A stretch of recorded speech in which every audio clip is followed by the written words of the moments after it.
Well, it's Tuesday, and you all know what that means. As you may know, Baka Gaijin is back with another show that they just did, Volume 16. So we have pretty good matches taking place, but however, the main event features Antonio Honda taking on Murder Grandpa himself, Minoru Suzuki. So that's going to be a lot of fun. And then, of course, we have NXT. Now, as you all know, next week they will be making their debut at the CW network. But however, this will be the last time we get to see them in the USA network. We had a lot of great fun memories in this network. So I can't wait to see what the future is. But however, we have a lot of preludes that leads to that for next week. Don't forget, we have the NXT women's title coming up, the NXT title, the tag team titles, everything else that is taking place for CW. So we're on the road to CW. So we'll see what happens before we get there. And then, of course, we open up our episode, of course, with our first review being MARIGOLD. Now, as you all probably guessed, I finally catched up with MARIGOLD. We, in fact, going to be reviewing day 7 of the Dream Star Grand Prix. So this is going to be a lot of interesting matches to review. So we'll see what we go from there. But we cap up our episode with some news updates to give you guys updates what's been happening in the world of pro wrestling, such as what events the promotions are thrown out, who's booked, what matches are set, including developments that are happening in the world of pro wrestling as we speak. So, let's get ready for another episode of the Deleted Wrestle Zone.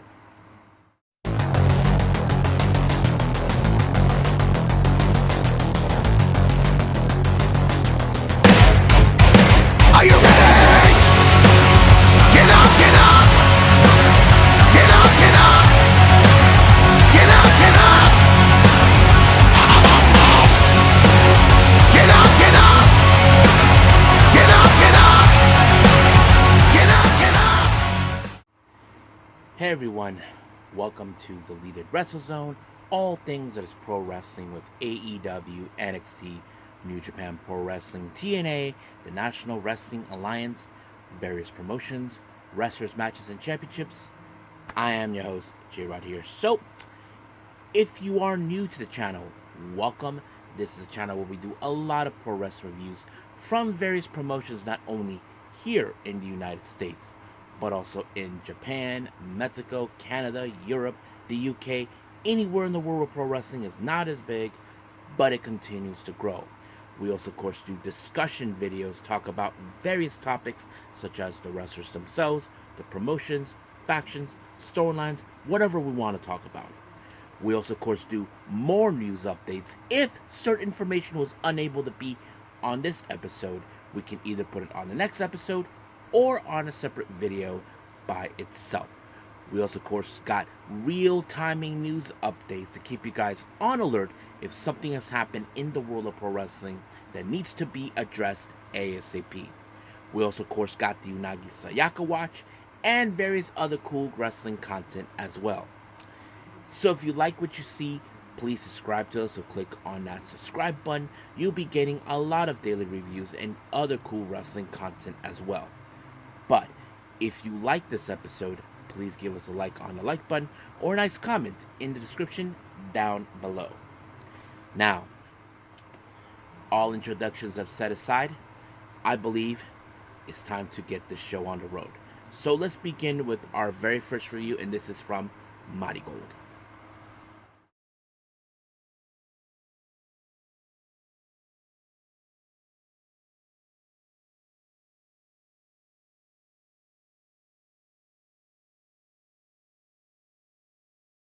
Okay, MARIGOLD day 7th, and this one is back in Corkin Hall.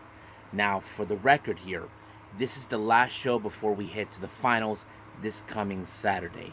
So it's been a long run to get there, as you all know. So it's coming to an end, so we'll see how that rolls up. Now, this took place recently on the 23rd of September, which was on Monday, I believe. So let's start with the pre-show with, of course, we have Molly Grace and now Ishikawa teaming up.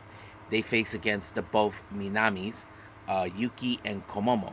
Now, of course, it was obvious that Mila Grace and Nao Ishikawa were going to win this one, but it was, of course, Mila Grace who picked up the win onto Yuki Minami, and just like that, it was over. So, we'll see what happens from here on. Now, I did make a report about a brand new trainee that came all the way from At-Risk Girls, Kawada. So she actually made her appearance. We don't. She is set to debut real soon, so stay tuned for that. Now, let's begin with, of course, our start of the tournament. Our first three matches are part of this Star League. Our first match, we have Kizuna Tanaka and Mitsa Matsui. Now remember, these two ladies were at the bottom of the barrel due to the fact that they never picked up wins throughout the entirety of the tournament. So that could put them. But however, who will be the one to get points on the board? Now, of course, it's going to be a tough decision.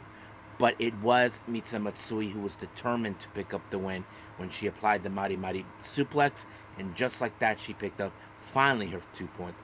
But even though she does not, proceed on in a tournament, at least she gets to go home and know she finally picked up some points. But as for Kizuna Tanaka, which is sadly, a very disappointing thing for her, but I'm sure hopefully next year she can do better. Now, as we continue with the Star League, we have Bozilla versus Chiaki. Now, it's no secret these two have teamed up together, but of course, Chiaki was going to use her dirty tactics because she knows she has no chance to defeat Bozilla. Bozilla, she is in fact a strong individual, taller, bigger. Chiaki could use chairs, but at some point the referee was knocked down, all thanks to Chiaki. It did not go exactly into Chiaki's plan, but unfortunately, she ended up being pile drive by Bozilla, giving her next 2 points, ending it with 8 points, while Chiaki remains at 2. Now, as we continue with, of course, with more of the Star League, and this is our last one for the time being until we are back to it. We have, of course, Nanane Takahashi versus Suri. This was one of those tough matches that you cannot predict because, in a way, these two ladies know exactly what they're doing. Suri is one of the most highly decorated Yoshi wrestlers. She knows what she's doing. She was trained by the best as well. Nanane Takahashi, well, we all know her reputation. She was, in fact, the very first Wonder of Stardom champion. She even held the red belt in the previous promotion before that, the All Japan Women's Champion Pro Wrestling. So basically, their reputations mean something. But unfortunately, no one came up on top of this one. It ended with a time limit draw after 15 minutes each of them. So this match ended with Nanane ended with 8 points, while Suri with 10. So basically, she most likely will be in the lead. But I will reveal a little bit about the points from here on out. Now, our next 3 matches are part of the Dream League. First match, we have Nagisa Nozaki versus Victoria Yuzuki. Now, as I often say this about Victoria Yuzuki, we know she's highly talented. We know she has the tools to pick up good wins.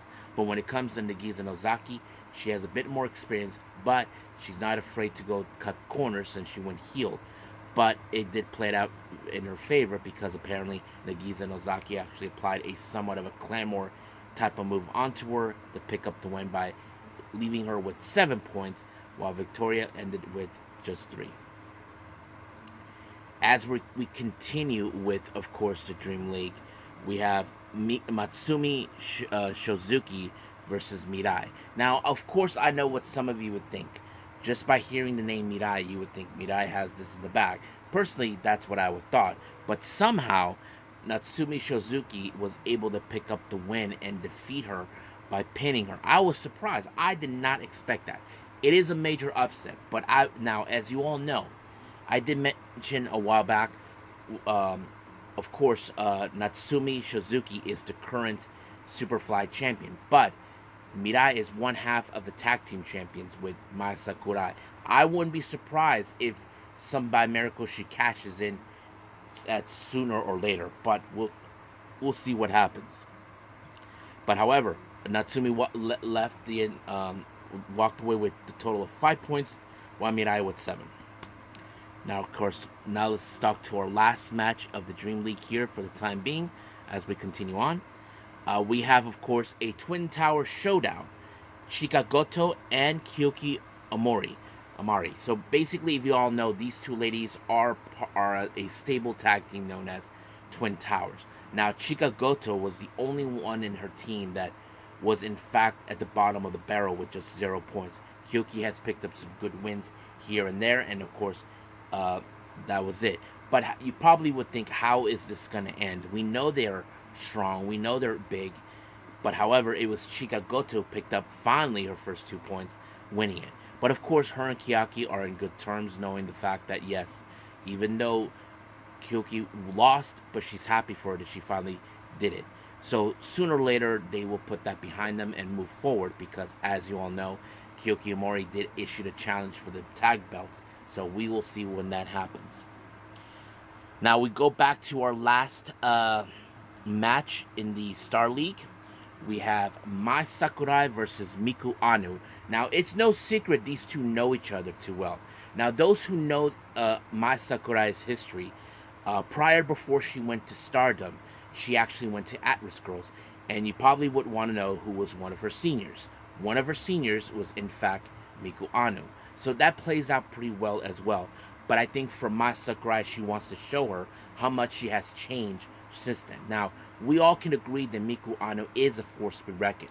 But of course, Suri does believe, in her honest opinion, that Mai Sakurai can do things without Julie, and she can level up. But all she needs to do is show it that she means it, that she has to prove it. And that's exactly what this match was all about. Miku Anu is trying to prove herself of her worth. Same thing with Mai Sakurai. But unfortunately, this match ended in a 15-minute time limit draw. So basically, Mai Sakurai walked away with 9 points, while Miku Anu actually walked away with 8. And of course, a post-match promo was put out. I don't know what Sakurai and Anu said to each other, but of course, the next opponent for Miku Anu is to face is none other than Passion. That's right, Nana Takahashi. So that is something we definitely going to see. So we'll see how that rolls up. Let's see if she can pass the Passion injection. Now for our main event, we have Nori versus Utami Ishida, and this is part of the Dream League. Now, Nori has been very impressive since she's participated in the promotion. Now, for some of you should know, Nori is not officially a member of the MARIGOLD roster. So basically, she was invited by Rasi Ogawa, and of course, her boss, Shinobu Kandori, was a bit concerned over the fact that she was afraid that Rossi was intent to poach her, but Rossi made it clear it has nothing to do with that. But luckily it didn't. But Nori has been very impressive. But however, Utami Ishida did not start out pretty well. She has lost maybe 2 or 3 matches throughout the tournament. But however, the answer is, can she try to surpass it? Well, she was able to do so when she applied her infamous hijack bomb, giving her her next 8 points. So basically, Nori remained at 8. So that's it. Now, here's exactly the point system that we do know. Now, was put out by Scott Edwards of Fightful Select and Voices Wrestling. Here it is. Now, here's the point system. Let's start with the Dream League. Utami Ishida, Nori, and Kyuki Omori all have 8 points. Mirai and Nagiza Nozaki have 7 points. Natsumi Shozuki, 5 points. Victoria Yuzuki, 3 points. Chika Goto, 2 points. So basically, we have a 3-way tie. So sooner or later, this tie has to break. Now for the Star League. Suri is currently in the lead with, of course, 10 points. So most likely, we can't see her win. Now, Nana Takahashi and Mai Sakurai are currently tied at 9. So someone has to break the tie. And of course, we have the same thing with Bozilla and Miku Anu. So that's something we're definitely going to see. Chiaki and Mita Matsui, they both have, of course, 2 points. And as for Kizuna Tanaka, she only has 0. So we'll see what happens this coming Saturday, how things will change. Who will walk out in the finals. So I'm sure we're going to see something similar like we did with Stardom, but we'll just wait and see. But for now, we'll end things here right now with a Marty Gold and move on with Baka Gaijin and Friends.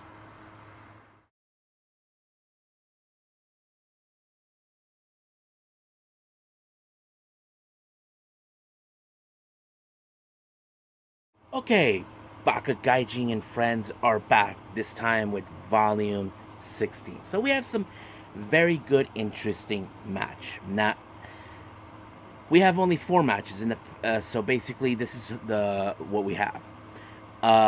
We have Mr. Bueno teaming up with Chie Koishikawa. They face against Masahiro Takahashi and, wait for it, Mao Takahashi. That's right, Mao, dressed up like Masa. You know, his headband, the way he dressed. I don't know what he was doing, but I thought it was a really, really fun match, and I thought it was very interesting to see Masa teaming up with Mao. But, however, I asked myself, okay, how is the tag team cohesion going to be with these two? Now, I know in the past Masa normally teams up with Emi Sakura or with Chris Brooks, but Mao, it seems like, you know, Mao kind of like get the picture what he is thinking. So it kind of went well, but they were able to pick up a win together when they double pinned Mr. Bueno to get the win as well. Now our second match, we have formerly known as Mad Doctor, now known as Sad Dr. Yuiki. Apparently he's not happy with the fact that Mecha Mummy turned on him, and he sided with Bad Dr. Cube, who now is in control of him. So he had no tag partner, so Shin Suzuki decided to step up. And it's good for him because, you know, of course, I get that your creation turned against you, but apparently that's what happened.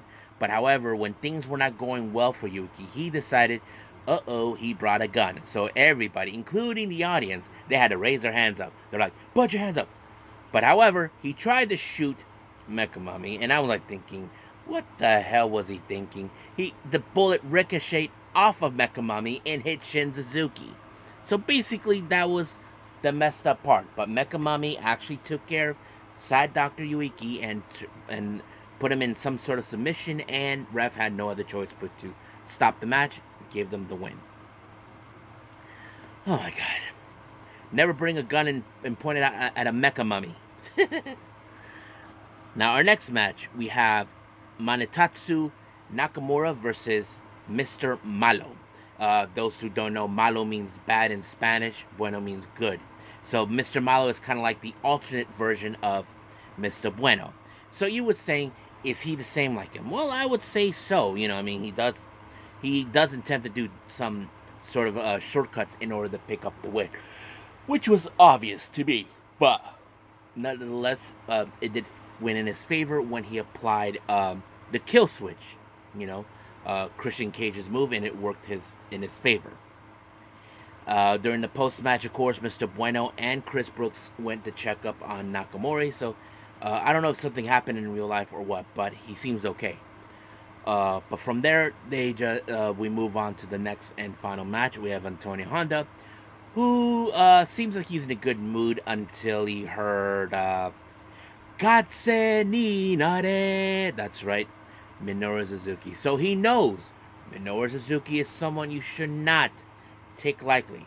But however, you ask yourself, Antonio Honda, who is the kind of guy who likes to throw in a bit of his comedic relief into the matches, will that help? Well, some people are impervious, some people are not here to play games.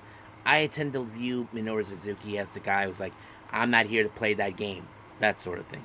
So it doesn't. But however, of course, as much as I can say, Honda tried everything, but it was no good. So unfortunately, he ended up losing the match when Minoru Suzuki did the Fox thingy and then the Gotch style pile driver, and just like that, it was over.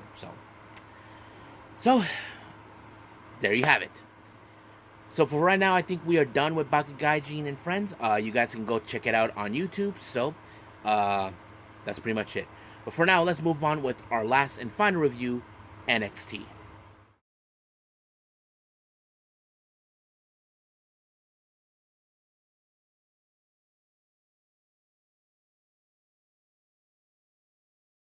Our last review. Now, as I said earlier, this will be the last time NXT will be broadcasting their show on the USA Network, and now next week is the chapter of a new beginning. So this is their final chapter in the USA Network, which is sad, but we cannot forget some of the best memories there. So I want you guys to do me a favor.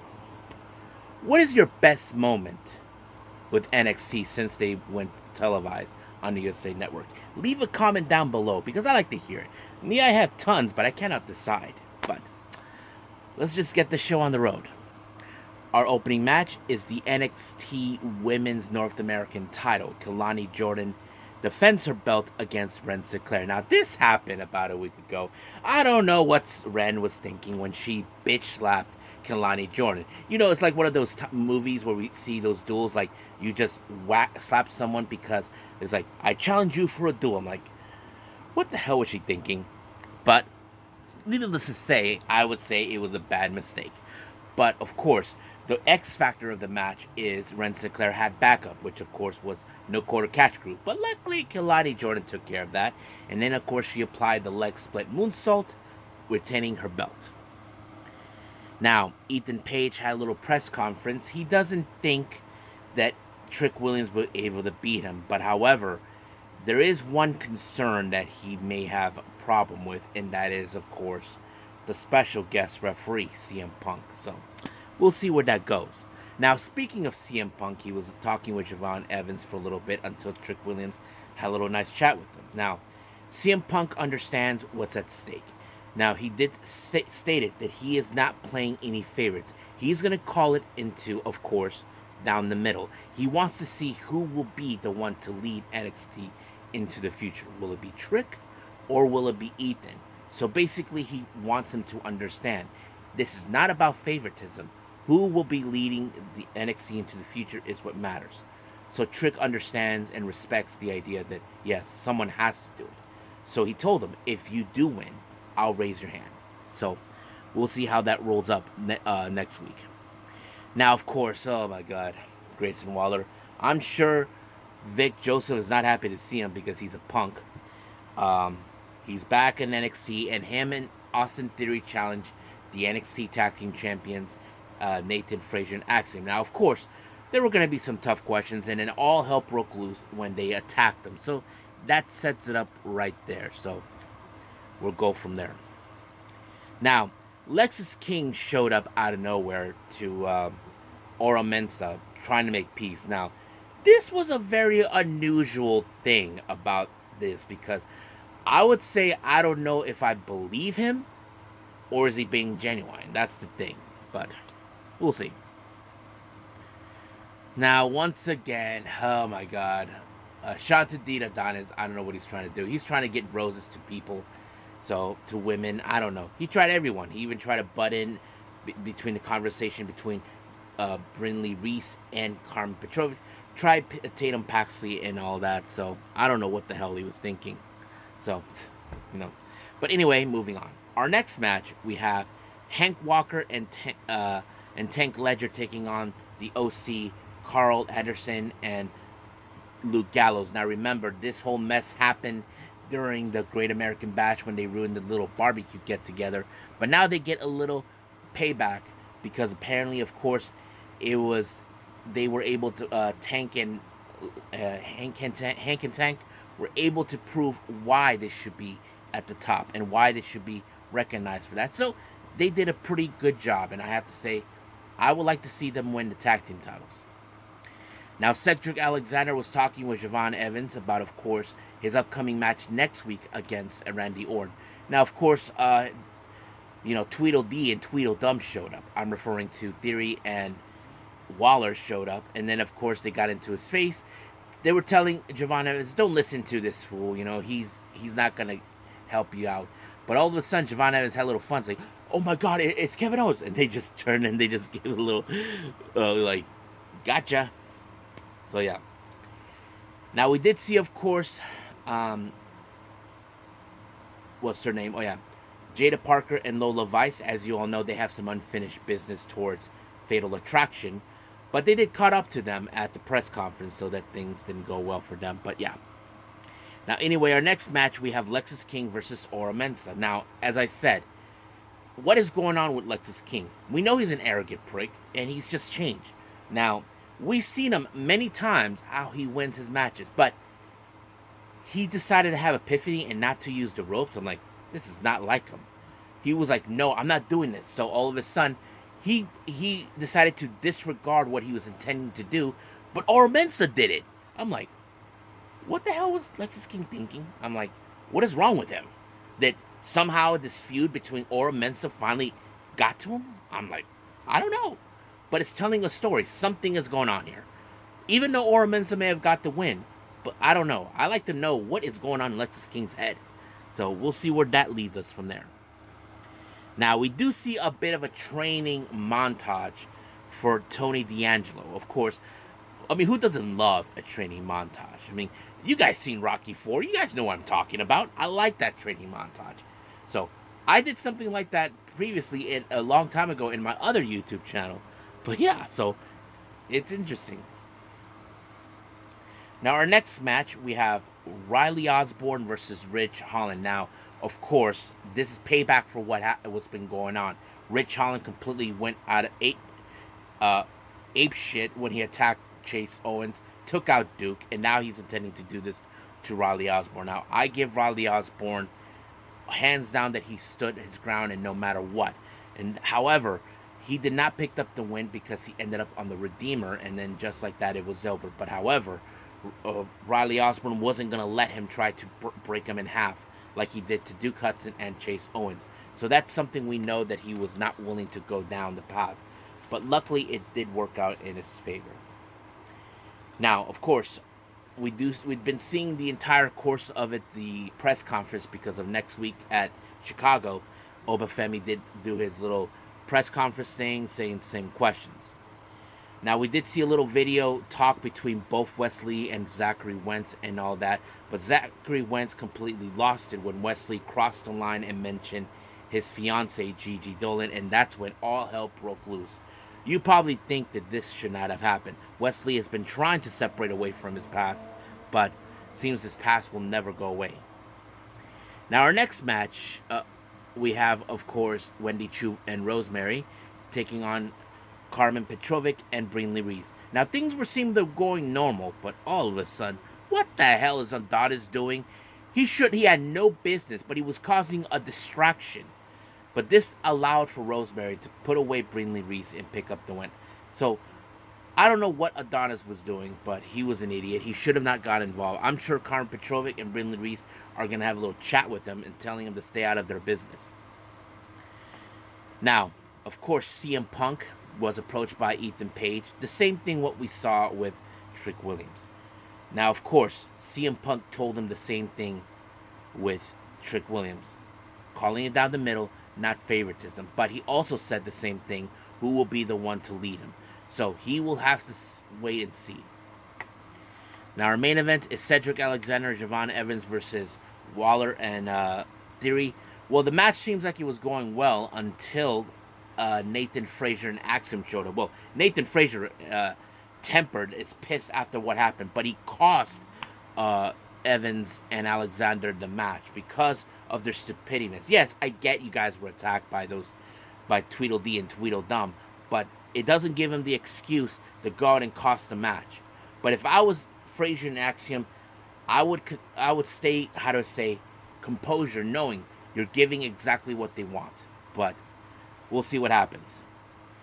Now, the night ended with, of course, a press conference between Julia and Roxanne Perez. Now, remember, next week, those two will challenge for the NXT women's title. And, of course, that sort of thing. But, however, the bigger shock was not just that. Someone from Julia's past showed up, and that is Stephanie Vakir. So, basically, she's already made her tensions. Who will come out on the other side? Will it be Roxanne or Julia? Now remember, Julia did lose to Stephanie Vakir for the New Japan Strong Women's title, which was obvious. But I think Roxanne Perez is scared seeing that a new generation of women are taking control. She acts like she cannot lose, that this is her division, and that's what worries her. But sooner or later, one of those two will come on top next week. So we will see what happens next week. So I think we are done for today for the reviews. Let's move on with news updates.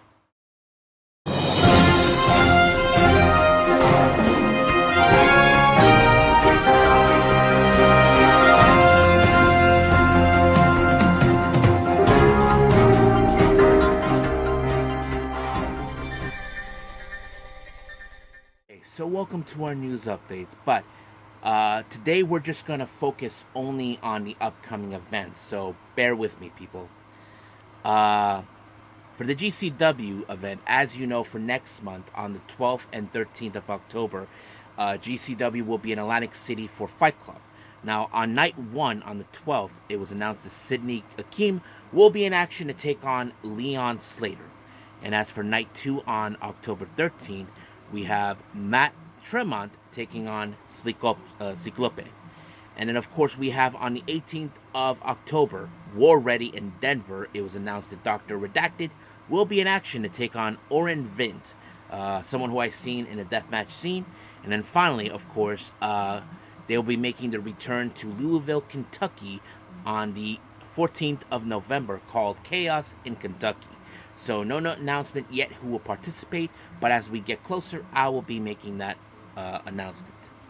Now, as you all know, Stardom will have their next upcoming event in Corkin Hall this coming Saturday.